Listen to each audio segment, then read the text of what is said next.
What would you say if you discovered that your family gained its wealth not through labor, but through dreadful rituals beneath the arches of an old church? That each generation offered its secret sacrifices so that gold and land would never slip from the family's hands? And that it all lay hidden in letters, forgotten in a dusty attic? The rain had been falling since morning, a relentless curtain that turned the dirt roads of Ash Hollow into rivers of mud. The hills of Kentucky, usually alive with the hum of cicadas and the distant bark of hounds, were eerily quiet beneath the storm. Mist clung to the slopes like a burial shroud, and every gust of wind rattled the trees as though whispering names long dead. Inside the Holloway farmhouse, the shutters groaned, the roof sagged, yet the house stood like a sentinel on the edge of the coal valley. Locals claimed that even in summer, the windows wept with condensation, as if the building itself breathed sorrow from its walls. Tonight, beneath the hammering storm, the upper floor seemed to tremble. The staircase to the attic creaked like a protest. Each step was slick with damp, and the wooden rail felt soft, nearly rotten under the hand. A single kerosene lantern pushed back the darkness, its trembling glow throwing long shadows across the beams. The attic was colder than the rest of the house, a stagnant place that smelled of mildew, rotting timber, and something acrid, like smoke that never faded. Water dripped into a rusted bucket, the sound echoing like a slow heartbeat. In the farthest corner, beneath a sagging beam, stood a heavy oak trunk. Its surface was blackened with dust and time. The iron hinges were orange with rust. The lock shattered as if someone had tried to break it open long ago but never finished the act. When the lid was pried open, a stale breath of air escaped, filling the attic with the scent of wax, burnt paper, and old secrets. Inside, the trunk was a graveyard of memory. Yellowed envelopes bound with coarse twine, torn photographs with faces half faded into shadows, a fragment of a county map, its edges curled, a single hill marked with a dark stroke of ink, and tucked beside it, a brittle branch of yew, black, dry, and sinister, as if cut from midnight itself. The lantern flickered when the first envelope was lifted. The date was written clearly, March 3, 1902.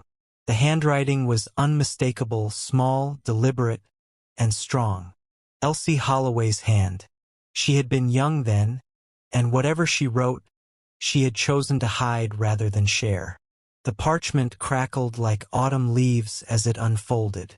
The words spoke of something called the Oath of the Hollow.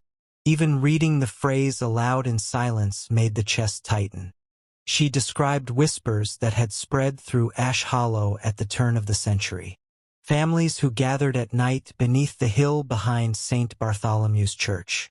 A cave where offerings were made, offerings so the fields would yield and the coal mines would never run dry. She called it a ritual of silence, a promise inherited and never spoken aloud, stronger than any law. The Oath of the Hollow, she wrote again, as if to remind herself, and whoever might one day read, that this was no superstition. It was a covenant.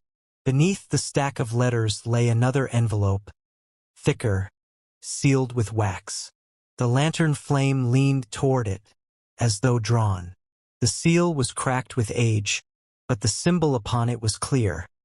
A clover pierced by a nail. The image was jagged, unnatural, and it made the pit of the stomach clench. Thunder rolled over the valley, rattling the farmhouse as rain lashed the glass. The old walls seemed to shudder in reply. In that instant it was clear. Whatever Elsie Holloway had hidden in this trunk was never meant for outsiders. And yet here, on this storm-torn night in 1902, the secret waited to be told. The letter dated March 3, 1902, began with an almost ordinary scene. Elsie Holloway described the thaw after winter, how the ice melted from the eaves of the farmhouse, how the fields of corn lay bare and blackened, waiting for seed. The coal mine, silent for weeks, had rumbled to life again. Men returned to work, their faces already marked with soot, their shoulders bent as though carrying more than rock. But her words soon turned darker. On March 7th, she wrote of Reverend Coleridge, the towering preacher of Ash Hollow. His sermons had grown strange, heavy with talk of fire as cleansing, fire as promise. He spoke from the pulpit of St. Bartholomew's Church, his voice echoing through the wooden beams. The Lord delivers his wealth to those who are willing to prove their devotion. To burn away greed is to inherit abundance. The congregation listened, but not with comfort. Elsie noted that many eyes were lowered, many hands clenched. By March 12th, her tone was restless. She hinted at midnight gatherings near the hill behind St. Bartholomew's. Families walked in silence, carrying bundles wrapped in cloth. Some said it was food for the poor, others whispered of gifts for the church. But Elsie's words were sharper. They call them the rituals of preservation. Each family must surrender what is most precious, or else the hollow will devour us with hunger and ruin.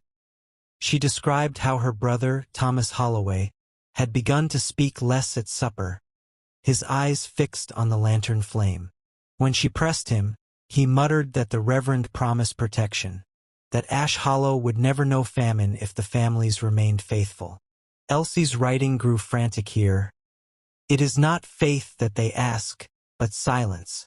They tell us not to speak of it, not to breathe it beyond the cave. What can a promise mean, if it must be hidden like sin? On March 17th, the letter mentioned the first true sign of fear. Smoke had been seen near the cave at St. Bartholomew's Hill. Children said they heard chanting, though no words could be recalled. The sound, they claimed, was like stone grinding against stone. Elsie herself admitted she had walked past the hill at dusk, and the air there carried the sharp smell of burned wax. The final page, dated March 20th, was the most unsettling. The handwriting wavered, the ink smudged by damp fingers. She wrote, "They tell us wealth demands sacrifice, not labor, not prayer, but the surrender of something dear. Each family brings forth their offering, and the Reverend declares it holy. He calls it the price of preservation. I no longer know what God they serve." And then, at the very bottom, a single line, "Thomas carried our father's watch into the night." When the letter was folded shut, the edges revealed a darker truth. The paper was singed, blackened at the corners, as if someone had tried to burn it away but stopped before the words were lost. The smell of soot still clung to the parchment, and the ghost of flame seemed to whisper that these secrets had once been marked for destruction. The spring of 1902 came early, but in Ash Hollow it carried unease instead of hope. Elsie Holloway wrote that the thawed earth around their farm looked richer than ever, dark and heavy with promise. Yet the landscape itself felt wrong. Even on clear days, a pale mist clung to the hills like a second skin, drifting low and refusing to lift. She wrote that the fog seemed to move with purpose, as if it were being exhaled from deep within the ground. Neighbors spoke of fertile soil and a blessed season ahead, but Elsie confessed she could not rid herself of the sense that the land was breathing. The Holloway farm stood on a rise just north of the coal mine, its crooked fences and leaning barn familiar markers for anyone who traveled the valley road. An old photograph, tucked in among the letters, showed the house as it had once been. 2 stories with peeling white paint, a slanting porch, the barn behind it, and long rows of corn stretching toward the base of the hill. At first glance it was ordinary, but on the back of the photograph, someone had scrawled a single warning: "Look toward the cave." That cave was no secret to the Holloway children. Hidden in the slope behind St. Bartholomew's Church, it had been a place of games and dares years earlier. But in the letters dated April 12, 1902, Elsie described it differently. She had followed her brother Thomas one night after noticing that he slipped away more often, carrying a lantern but saying nothing of where he went. The moon was weak, the ground soft with thaw, and she trailed him in silence until she saw him vanish into the brush at the hill. There, she discovered the cave's mouth nearly concealed by tangled vines and roots.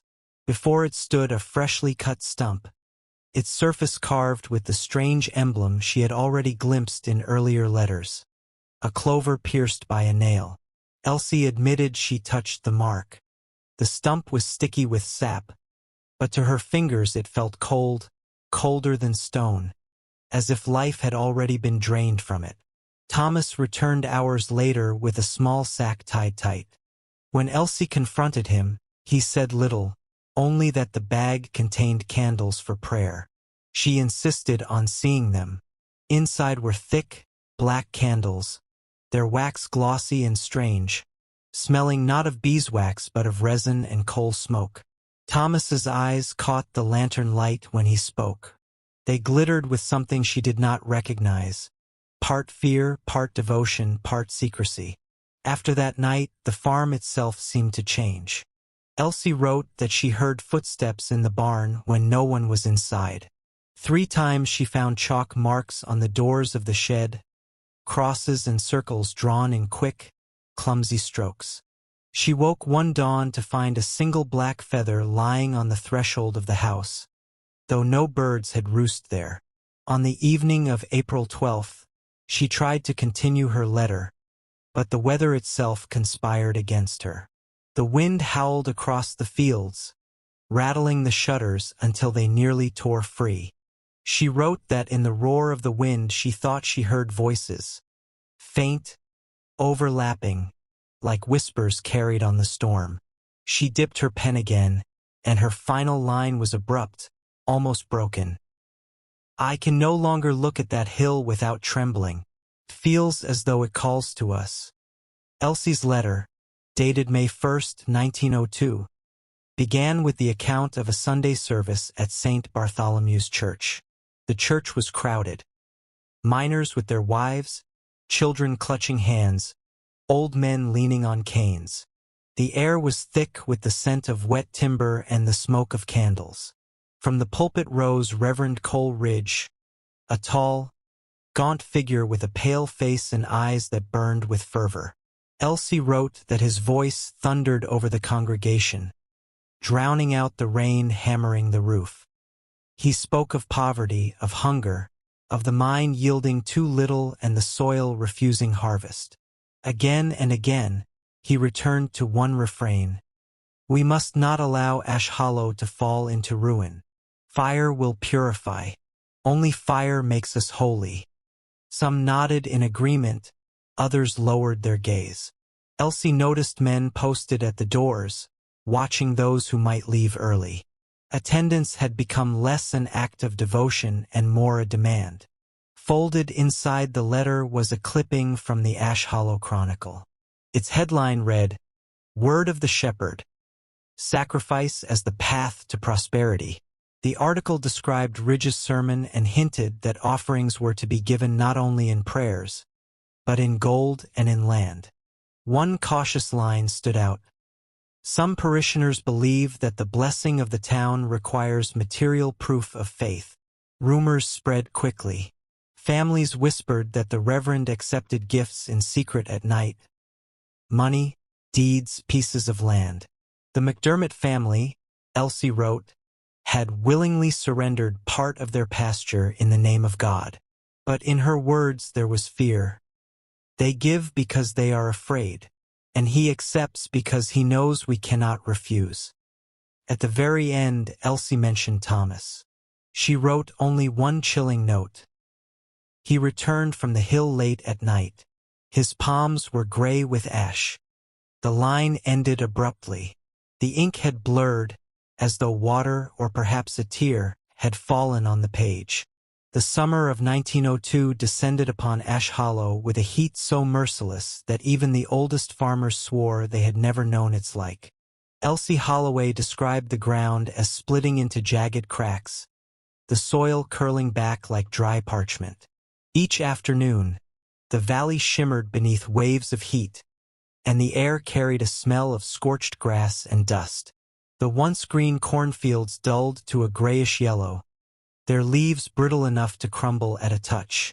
Livestock perished first in silence. Chickens lay stiff in their coops, wings splayed like broken fans. The cows followed, one after another, collapsing in the fields with tongues lolling and eyes clouded. The water from the family's well grew strange. At first it was merely warm, but soon it tasted bitter, metallic, as if iron itself had leached into the earth. Elsie wrote that the water left a red stain on the rim of every bucket, and still the family forced themselves to drink. By day, neighbors whispered on porches, fanning themselves with newspapers. They muttered of a curse upon the land, of sins rising from the past. By night, their behavior changed. When the heat retreated into darkness, families gathered silently and walked toward the hill behind St. Bartholomew's Church. No laughter, no words. Only the scrape of shoes on dirt and the creak of wagon wheels. Elsie wrote that they carried bundles wrapped in cloth, baskets heavy enough to bend their arms. But they always returned empty-handed, eyes lowered, lips pressed shut. In her letter of June 18, 1902, Elsie confessed she could no longer sleep through those nights. She lay awake and heard the sound of footsteps in rhythm, like a heartbeat carried by the earth. At times the wind shifted, and faint voices reached her window. They did not sound like English nor any language she knew. The syllables rose and fell with a strange cadence, more like chanting than speech. She called them whispers in the dark, and admitted that after hearing them, the very walls of the farmhouse seemed to shudder. Her brother Thomas was among them. He left at dusk with a lantern and did not return until dawn. His shirt reeked of smoke, his hair matted with ash. Elsie saw his palms once when he tried to hide them, gray and stained, as though he had carried embers in his bare hands. When she begged him to explain, he muttered only, "It is for us, for the family, so that we do not fall into poverty." She dared not press him further, but her pen shook as she added another detail. She had heard mention of exchanges. No one would say what was given, but the silence surrounding the word terrified her more than any confession could. "Each brings their own," she wrote, "and each returns with hollow eyes." The letter ended with a final, hurried note. Elsie had stepped outside that very night, lantern trembling in her hand, and found 3 white crosses drawn in chalk across the doors of their barn. The marks were crude, but unmistakable. She wrote, "I know not who placed them. I know only that they wait for us to follow." The heat did not break in July. By the 25th, Ash Hollow was suffocating beneath skies the color of brass. Thunderclouds gathered each evening but refused to spill their rain. The cornfields curled inward, brittle as parchment. The mine lay quiet, the workers sent home because shafts had grown unstable in the dry earth. In that stillness, Reverend Ridge's words carried more weight than ever. Elsie's letter of July 25, 1902 was longer than the rest, trembling with urgency. She wrote of her brother Thomas, who at last spoke openly after weeks of silence. One night, as they sat in the dim kitchen, the lantern sputtering between them, he confessed what the families had been asked to give. "Each household," he whispered, "must bring what binds them to fortune, something that holds destiny in its grasp. Some bring a relic, a watch, a locket, a silver heirloom. Others bring their sins, scrawled on paper, burned before the altar in the cave. And some—" He stopped there, eyes fixed on the flame. His hands trembled. "Some bring a living proxy, a substitute, one to bear the burden." Elsie's pen hesitated at that line, her writing uneven. She did not describe further, perhaps fearing her own words. She simply added, What is offered is never spoken aloud once it passes into the dark. Inside the envelope that carried this letter was something heavier than paper. A fragment of silver, tarnished and cold. It was the broken piece of a hairpin, marked with the faint engraving of a clover pierced by a nail. Elsie did not explain how it came into her possession, only that Thomas had left it on the table before disappearing again into the night. She feared it was a token of his own offering, or perhaps the remnant of another family's sacrifice. The town itself grew quieter, as though voices had been drained from the air. Children no longer played in the road. Women carried water in silence, their eyes fixed on the ground. Men gathered at dusk, not in the tavern, but at the hill, their shadows stretching long against the dying light. From the farmhouse window, Elsie wrote that she could see the flicker of torches moving in procession, winding like a serpent toward the mouth of the cave. Her letter darkened toward the end, both in tone and in ink. She wrote that Thomas returned once more, his eyes rimmed with ash, his breath smelling faintly of smoke. He sat at the table and repeated words that chilled her more than the silence ever had. Ridge said, "When the thunder rolls, do not scream." Elsie underlined the sentence, her hand shaking. And with that, the page ended, smeared at the corner, as though she had closed the letter too quickly, or as though a drop of water had fallen before the ink dried. The autumn of 1902 brought no relief to Ash Hollow. Instead of rain, the sky offered only storms of dry lightning. Elsie's letters from October 17th through October 25th described nights when the heavens split open with jagged light, yet no water ever fell. The air smelled of scorched iron, a metallic tang that stung the throat. She wrote that the wind carried the scent of ozone across the valley, and each flash revealed the barren cornfields like a battlefield of broken stalks. Coal filled every corner of the town. The mines had slowed, but the storage yards were stacked high, the black mountains looming beside the tracks. Men worked long shifts carting coal to the elevator, their faces shining with sweat despite the chill in the air. Elsie noted the dread that crept among the women. Each pile of coal looked less like prosperity and more like tinder awaiting a spark. It was on the night of October 20th that she recorded a whisper she could not ignore. At the well, in the dim glow of lanterns, she overheard Martha Clark, the widow who lived at the edge of town. Martha's voice was cracked, her hands trembling around the rope of the bucket. She whispered to another woman, "Ridge has gathered the offerings. He waits for the darkest night."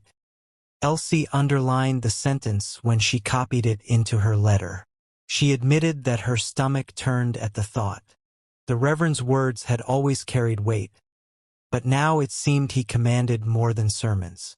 Whatever was being collected, whatever had been surrendered in silence, would be called upon soon. Her handwriting grew uneven toward the bottom of the page. Dark blotches stained the paper, where the ink had bled as though touched by rain.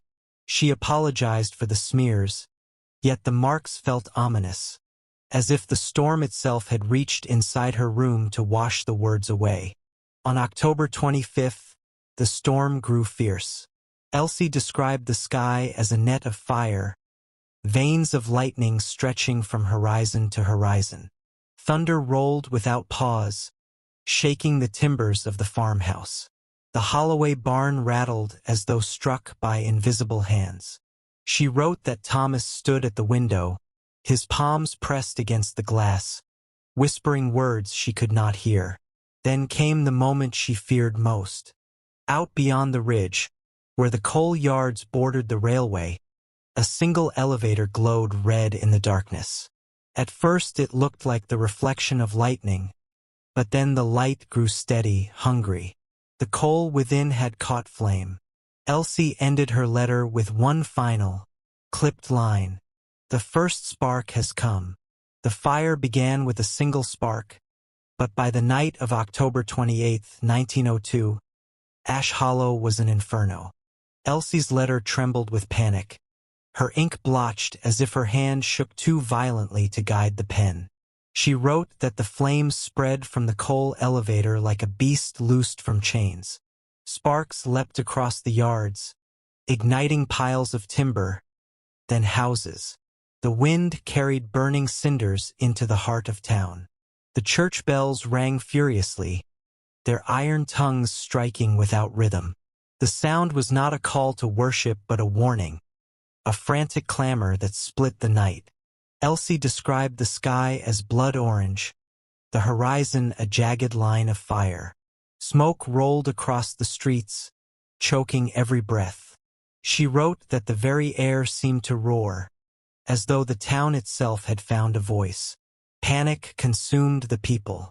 Families fled their homes, clutching children, dragging bundles of clothes, their shadows distorted by the blaze.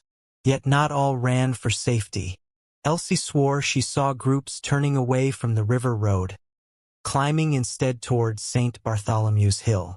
The cave, she realized with horror, had become a sanctuary. The very place where whispers had gathered now beckoned as fire devoured the town. Thomas vanished into the chaos. One moment he stood beside her, face pale in the firelight, and the next he was gone, swallowed by the crowd. Elsie screamed his name, but the sound was drowned in the thunder of collapsing beams. She wrote that she ran through the smoke until her eyes burned, but she could not find him. Then, through the haze, she saw him, Reverend Coleridge. He did not run with the others. He walked slowly, deliberately, his robes trailing soot. In his hands he carried a black chest, its surface scorched, the edges bound in iron.